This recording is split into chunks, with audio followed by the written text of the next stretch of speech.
Dans ce chapitre, nous allons nous intéresser à la circulation pulmonaire. Il ne s'agit pas d'une étape de la respiration à proprement parler, mais d'un élément très important de l'appareil respiratoire, sans lequel les échanges respiratoires ne peuvent avoir lieu. Nous avons vu dans le précédent chapitre toutes les étapes concernant la ventilation minute. Eh bien, c'est grâce à l'association de cette ventilation minute à la perfusion du poumon grâce à la circulation pulmonaire que pourront se faire les échanges gazeux que nous verrons dans le chapitre suivant. Nous allons faire quelques rappels d'anatomie car la circulation pulmonaire n'est pas abordée dans vos cours d'anatomie de cette année. Nous parlerons des particularités hémodynamiques de cette circulation et puis nous dirons un mot de la distribution régionale de la perfusion. Dans les rappels d'anatomie, nous devons parler de deux types de circulation que l'on trouve au niveau de l'appareil respiratoire, la circulation bronchique et la circulation pulmonaire à proprement parler. La circulation bronchique a une fonction essentiellement nutritive qui est d'oxygéner les structures pulmonaires, que ce soit les bronches ou le parenchyme pulmonaire. Elle est assurée par les vaisseaux bronchiques qui vont suivre les bronches. Elle fait partie de la circulation systémique. C'est une des circulations régionales de la circulation systémique et seulement 1% du débit cardiaque passe par cette circulation bronchique. À partir de l'aorte, les artères bronchiques vont se diviser en artérioles puis en capillaires bronchiques qui vont tapisser les bronches, les structures de soutien du poumon. Ces capillaires bronchiques vont permettre des échanges gazeux nutritifs pour tous ces tissus. Le sang est ensuite recueilli dans les vénules puis dans les veines bronchiques. Les veines bronchiques se jettent dans les veines azygoses qui elles-mêmes se jettent dans la veine cave supérieure. Mais une partie du sang qui transite par les veines bronchiques va ensuite se déverser dans les veines pulmonaires ainsi que c'est indiqué sur ce petit schéma et nous verrons dans le cours suivant les conséquences que cette contamination, entre guillemets, du sang des veines bronchiques vers les veines pulmonaires peut avoir sur les échanges gazeux. C'est tout ce que nous dirons de la circulation bronchique, car ce qui nous intéresse là, c'est la circulation pulmonaire. La circulation pulmonaire ne fait pas partie de la circulation systémique, elle est placée entre le cœur droit et le cœur gauche. Elle a une structure artério-veineuse qui est calquée sur le réseau bronchique. Vous avez pu voir sur le moulage que je vous ai montré à plusieurs reprises que si les vaisseaux n'étaient pas coloriés en bleu ou en rouge, vous ne pourriez pas faire la différence entre un moulage bronchique et un moulage des vaisseaux pulmonaires.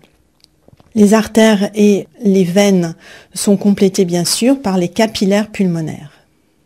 La circulation pulmonaire a un certain nombre de particularités qu'il faut passer en revue. Tout d'abord, contrairement aux circulations régionales, elle va recevoir la totalité du débit cardiaque. Tout le sang qui arrive dans le cœur droit, c'est-à-dire oreillette droite, ventricule droit, va rejoindre le cœur gauche, oreillette gauche, ventricule gauche, en passant par la circulation pulmonaire.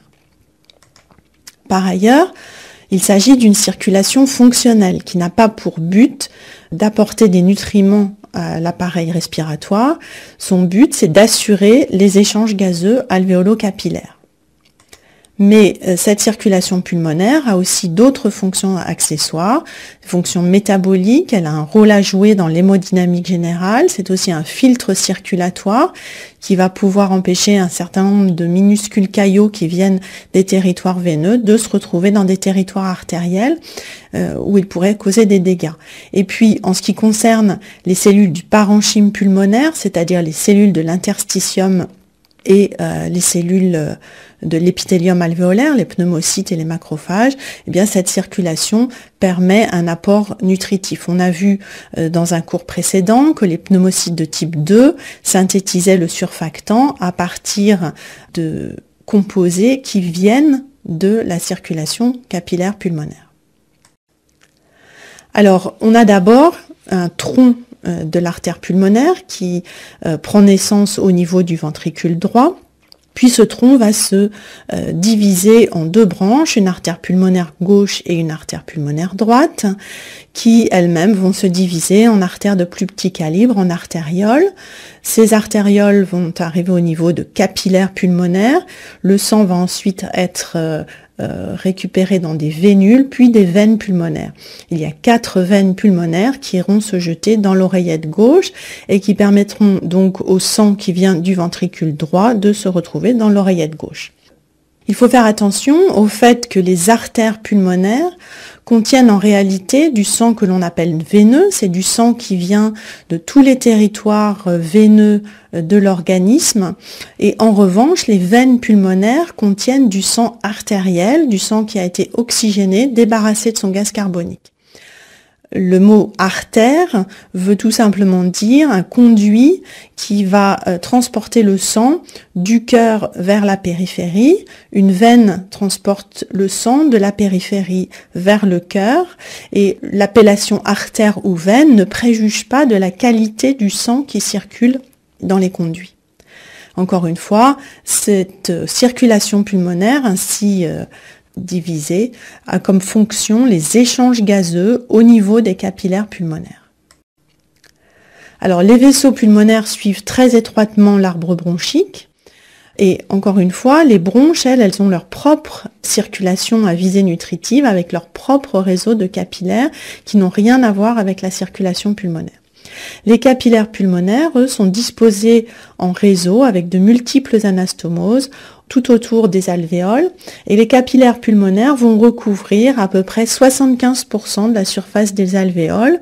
C'est ce que vous voyez sur le schéma de droite qui vous montre de manière tout à fait schématique un lobule pulmonaire avec un groupe d'alvéoles, des artères pulmonaires qui sont ici en bleu puisqu'elles amènent du sang qui contient du sang veineux, avec des capillaires pulmonaires qui ne recouvrent pas la totalité de la surface alvéolaire, mais seulement 75%, et qui vont ensuite se jeter dans des vénules et des veines pulmonaires qui sont ici coloriées en rouge puisqu'elles contiennent du sang qui a été oxygéné.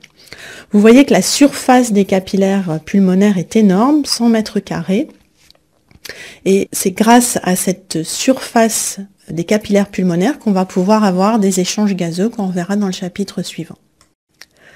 Alors, entre l'air alvéolaire et le sang des capillaires, la distance est très courte.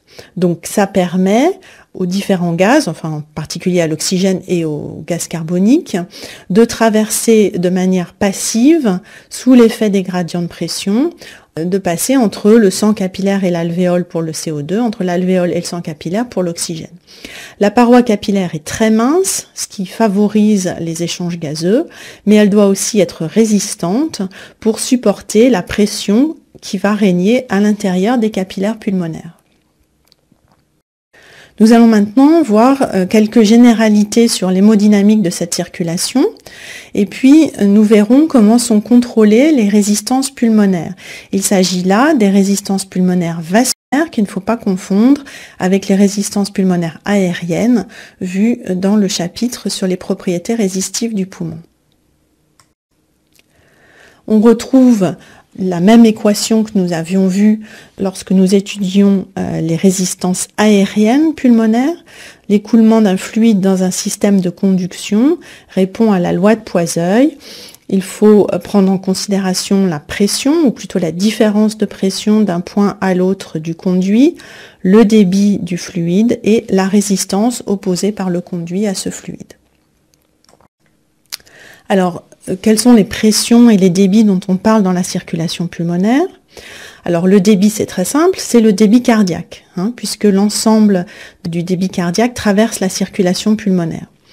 On a au début du circuit la pression dans le ventricule droit qui va éjecter le sang vers le tronc de l'artère pulmonaire qu'on a ainsi schématisé PAP. Bien entendu, ce n'est pas juste la pression dans l'artère pulmonaire elle-même, mais dans le système artériel pulmonaire. Ces artères pulmonaires vont arriver dans les capillaires pulmonaires, où là règne une pression qui est notée Pcap. Les capillaires pulmonaires, vous l'avez vu, sont très proches des alvéoles et vont, dans un certain nombre de cas, être soumis à la pression alvéolaire qui règne tout autour. Nous reverrons ça quand nous parlerons des résistances. Puis les capillaires se jettent dans le système veineux pulmonaire, où là on a la pression VP, la pression dans les veines pulmonaires. Ces veines pulmonaires, au nombre de 4, se jettent dans l'oreillette gauche et la pression à l'extrémité terminale du circuit est donc la pression dans l'oreillette gauche. Et l'ensemble de ce système est contenu dans la cage thoracique et va donc, puisqu'il s'agit de conduits élastiques, que ce soit les cavités cardiaques ou les vaisseaux, toutes ces structures vont être soumises aux pressions qui vont régner à l'intérieur de la cage thoracique. Alors, contrairement à la circulation systémique, que vous verrez dans le chapitre sur la physiologie cardiovasculaire, la circulation pulmonaire est un système à basse pression. On a schématisé aussi ici les différents niveaux de pression, à gauche dans la circulation pulmonaire, à droite dans la circulation systémique. Les pressions sont ici exprimées en millimètres de mercure. Je vous ai dit dans le premier cours que pour tout ce qui concerne les pressions intravasculaires, on parle encore en millimètres de mercure. Vous voyez que au niveau du ventricule droit et au niveau du tronc de l'artère pulmonaire, on a une pression d'environ 20 mm de mercure, ce qui contraste avec la pression au niveau du ventricule gauche et du tronc de l'aorte, qui est 5 fois plus élevée. Et puis ensuite, que ce soit les pressions dans le système pulmonaire ou dans la circulation systémique, les pressions diminuent petit à petit. Et vous voyez qu'au niveau de l'oreillette gauche, on a une pression qui est de l'ordre de 5 à 10 mm de mercure. Alors la loi de Poiseuille s'applique à l'écoulement du sang dans la circulation pulmonaire. À tout moment, le débit qui passe dans la circulation pulmonaire est égal au débit cardiaque. La différence de pression qui règne dans la circulation pulmonaire est la différence de pression entre l'artère pulmonaire et l'oreillette gauche, et cette différence de pression est très inférieure à la différence de pression que l'on trouve dans la circulation systémique entre la pression artérielle moyenne et la pression dans l'oreillette droite. Ceci implique que les résistances vasculaires pulmonaires sont très inférieures aux résistances vasculaires systémiques si l'on veut que la loi de Poiseuille qui nous dit que ΔP est égal à résistance multipliée par débit soit vérifiée. Et effectivement, lorsque l'on calcule les résistances pulmonaires, elles sont environ 1/10 de ce que l'on rencontre dans la circulation systémique. Alors ces résistances sont très importantes et elles sont gérées, contrôlées par des mécanismes qui sont soit passifs, soit actifs. Parmi les mécanismes passifs, on a les modifications du débit cardiaque, les modifications du volume pulmonaire et la gravité. Nous verrons que les résistances ne sont pas identiques selon chez un individu qui est assis ou debout, que l'on se place au sommet ou à la base du poumon. À côté de ces mécanismes passifs, il existe des mécanismes plus actifs. L'hypoxie va jouer un rôle important. Le contrôle nerveux des résistances vasculaires, on verra qu'il est relativement négligeable. Et puis, il existe un certain nombre de substances vasoactives, endogènes ou exogènes, qui peuvent aussi faire varier la résistance pulmonaire vasculaire. De tous ces mécanismes, c'est bien le débit cardiaque, les variations de débit cardiaque qui représentent le facteur principal de contrôle des résistances vasculaires. En effet, lorsque le débit cardiaque augmente, si l'on mesure les pressions dans la circulation pulmonaire, on voit qu'elles varient peu. Donc, si la pression varie peu, malgré des modifications du débit cardiaque, cela veut dire que les résistances pulmonaires vont être modifiées afin de maintenir cette pression stable dans la circulation pulmonaire. Et il existe deux mécanismes purement passifs qui vont permettre de diminuer la résistance au passage du sang. On a ici représenté à droite, en haut, des capillaires pulmonaires au repos. Certains capillaires sont perméables, d'autres sont collabés. Si le débit cardiaque augmente, on va avoir à la fois le recrutement de capillaires qui étaient fermés, qui vont s'ouvrir, qui vont laisser passer du sang, ce qui va permettre de diminuer la résistance pulmonaire, mais on a aussi des capillaires qui étaient ouverts, qui vont se distendre, ce qui va là aussi contribuer à diminuer la résistance vasculaire pulmonaire. Alors en fait, il existe deux types de vaisseaux pulmonaires. des vaisseaux intra-alvéolaires qui vont être soumis à l'influence des alvéoles qui sont tout autour d'eux. Ce sont essentiellement les capillaires pulmonaires. Et puis des vaisseaux extra-alvéolaires qui vont être beaucoup moins soumis à la pression qui règne dans les alvéoles. C'est par exemple le cas de cette petite branche de l'artère pulmonaire que l'on voit sur la photo de droite.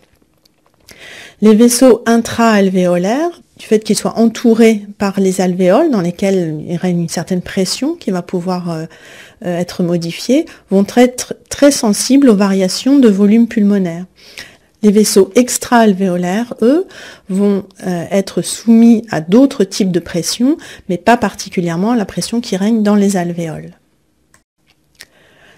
Donc ces deux types de vaisseaux sont schématisés ici, sans rentrer dans le détail des différentes pressions transmurales qui vont s'exercer sur les parois des vaisseaux intra- ou extra-alvéolaires.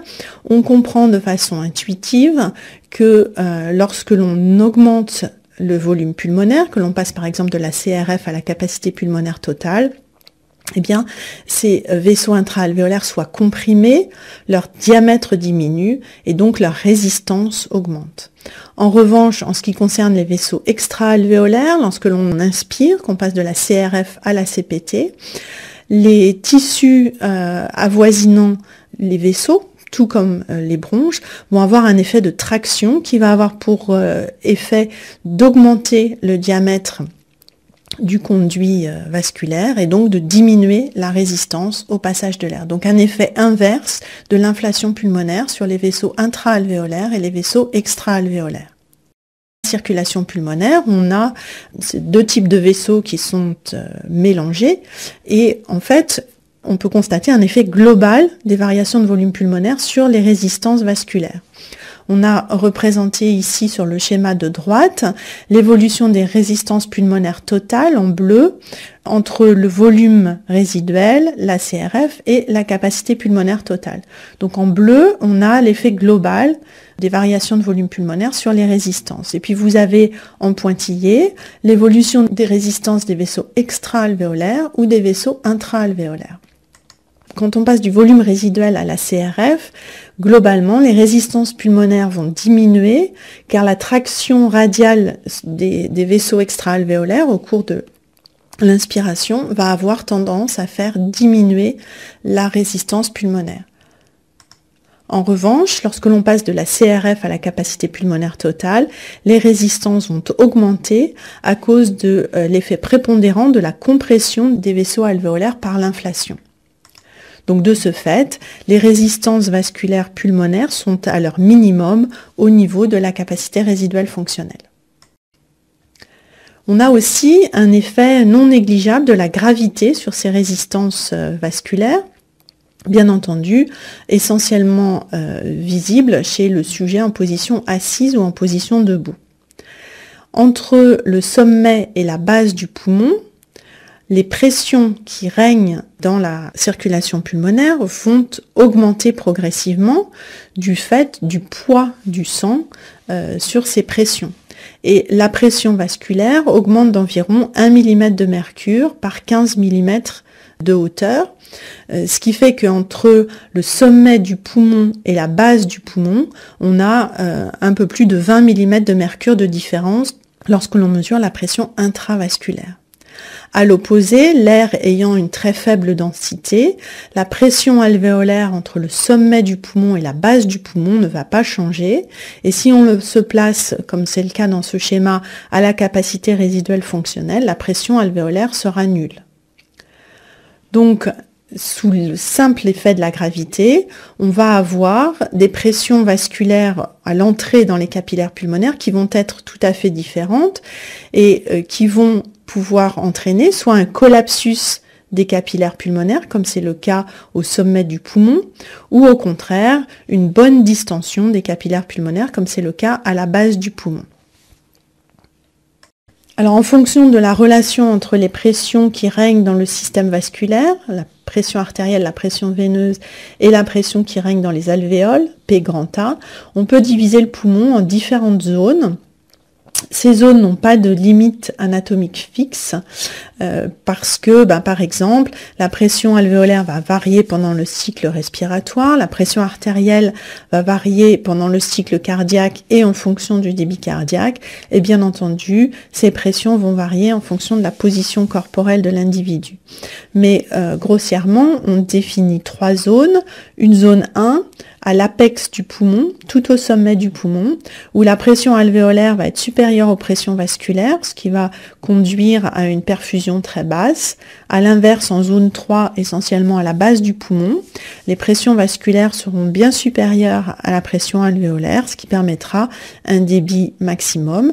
Et puis la zone 2 est une zone intermédiaire où en fonction des variations de la pression alvéolaire et de la pression artérielle, en fonction du cycle cardiaque et du cycle respiratoire, le débit va se faire plus ou moins bien. Voilà par exemple l'effet sur le lit capillaire pulmonaire chez un chat de cette zone du poumon. La photo grand A correspond à la zone 1 où vous voyez qu'on voit très peu de globules rouges, ce sont les petits ronds noirs qu'on voit au niveau du lit capillaire. En revanche, à la base du poumon, sur le même poumon isolé de chat, on voit de très nombreux globules rouges dans les capillaires qui sont bien distendus. Alors à côté de ces mécanismes passifs, on a aussi des mécanismes plus actifs et un des premiers mécanismes actifs, c'est la vasoconstriction hypoxique. Nous avons ici un schéma qui représente 2 capillaires et 2 alvéoles qui sont bien perfusés et bien ventilés. Cela permet des échanges gazeux optimaux. Ensuite, on est dans une situation où, quelle que soit la raison, la ventilation dans les alvéoles de droite se fait mal. Il peut s'agir d'une obstruction sur une bronche, par exemple. Ceci va avoir comme conséquence de diminuer la pression alvéolaire en oxygène, d'augmenter la pression alvéolaire en CO2, mais surtout d'entraîner une diminution de la P grand AO2. La perfusion reste normale, mais dans ce groupe d'alvéoles, la ventilation est diminuée. Eh bien, l'hypoxie alvéolaire, c'est-à-dire la diminution de la pression partielle en oxygène, va entraîner une vasoconstriction des capillaires pulmonaires ou des vaisseaux pulmonaires dans ce territoire, ce qui va redistribuer le débit pulmonaire vers les territoires alvéolaires qui sont bien ventilés. Ceci aura pour conséquence d'améliorer les échanges gazeux dans cette zone du poumon où une partie des alvéoles n'est pas bien ventilée. Alors, cette vasoconstriction hypoxique, elle dépend essentiellement de l'hypoxie alvéolaire, c'est-à-dire de la baisse du taux d'oxygène dans les alvéoles. Et ceci entraîne une vasoconstriction des artères pulmonaires correspondantes. Il faut que la baisse de la pression partielle en oxygène soit relativement conséquente pour que l'on voit apparaître ce phénomène. Et le seuil est d'environ 9 kPa. Et si la pression partielle en oxygène dans l'alvéole diminue de manière très importante, la perfusion peut carrément s'interrompre. On a ici représenté à droite le débit sanguin en pourcentage de la valeur contrôle en fonction de la pression qui règne dans les alvéoles. Vous voyez que lorsque l'on passe de 14 kPa, qui est à peu près la pression alvéolaire normale en oxygène, à 7 kPa, on voit que le débit sanguin dans le territoire vasculaire correspondant à cette hypoxie alvéolaire va diminuer de manière tout à fait importante.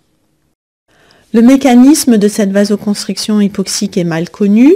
Cela passe par une contraction des fibres musculaires lisses qui sont autour des vaisseaux pulmonaires. Elle persiste si l'on provoque une hypoxie alvéolaire sur un poumon isolé ou sur un poumon transplanté. Et plusieurs médiateurs ont été mis en cause sans qu'un en particulier puisse être isolé. En fait, c'est une réaction de défense qui va redistribuer la perfusion pulmonaire vers des zones bien ventilées. Ça a un effet tout à fait bénéfique si on a une hypoxie alvéolaire localisée, comme par exemple dans le cas d'une tumeur bronchique ou chez le fœtus.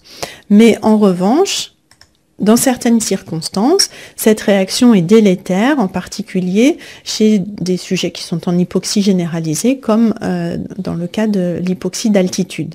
Donc il s'agit d'une réaction de défense. Dans la plupart des cas, c'est une réaction bénéfique qui permet d'optimiser les échanges gazeux. Dans certains cas, cette réaction de défense n'a pas les effets escomptés et peut au contraire avoir un effet négatif sur les échanges gazeux. Alors il existe d'autres mécanismes actifs. L'innervation par le système nerveux autonome est négligeable chez le sujet normal. Bien entendu, là on parle de l'innervation autonomique des vaisseaux pulmonaires et non pas des conduits aériens. Un certain nombre de substances vasoactives, soit libérées par l'endothélium pulmonaire, soit circulantes, vont pouvoir soit augmenter le calibre des vaisseaux pulmonaires, donc diminuer la résistance, sont l'acétylcholine, le monoxyde de carbone, les prostacyclines, etc. Et puis d'autres molécules vont au contraire diminuer le calibre des vaisseaux pulmonaires et entraîner une vasoconstriction. Ce sont les thromboxanes, l'angiotensine, l'endothéline, etc. Nous allons voir comment se distribue, en fonction des zones du poumon, cette circulation pulmonaire. Alors, de la même manière que l'on pouvait faire inhaler au sujet un gaz inerte qui allait nous donner la distribution de la ventilation, on peut injecter au sujet un traceur radioactif inerte qui ne va pas traverser la membrane alvéolo-capillaire et qui va nous permettre d'avoir une idée de la perfusion des différents territoires du poumon. Vous avez sur le schéma de droite la relation entre la hauteur du poumon en centimètres, entre la base et le sommet, et le débit sanguin par unité de volume. On découpe le poumon en tranches et on regarde le débit sanguin par unité de volume. Eh bien, vous voyez que entre la base du poumon et le sommet, on a une diminution progressive de ce débit sanguin. On peut aussi visualiser cette distribution de la perfusion par une scintigraphie, ce qui est indiqué sur la photo en bas de l'écran. Et de la même manière qu'on pouvait tracer une courbe représentant la ventilation alvéolaire en pourcentage de la valeur prédite en fonction de la hauteur du poumon, on peut tracer une courbe de la perfusion pulmonaire en pourcentage de la valeur prédite en fonction de la hauteur du poumon. Et on voit que au sommet du poumon, cette perfusion pulmonaire est inférieure à la valeur prédite, alors qu'à la base du poumon, elle est supérieure. L'importance de cette circulation pulmonaire chez le sujet normal est évidente. Sans circulation pulmonaire, il n'y aura pas d'échange gazeux. Mais en pathologie, c'est aussi une circulation qui est très importante, d'une part parce que par des moyens relativement simples à mettre en œuvre en réanimation, cette circulation est facilement accessible et on peut mesurer les différentes pressions, ce qui permet une surveillance hémodynamique du sujet. Et puis les affections qui touchent la circulation pulmonaire sont rarement primitives, ce sont des affections très rares, mais elles sont en général secondaires à une maladie veineuse, à une maladie pulmonaire ou à une maladie cardiaque.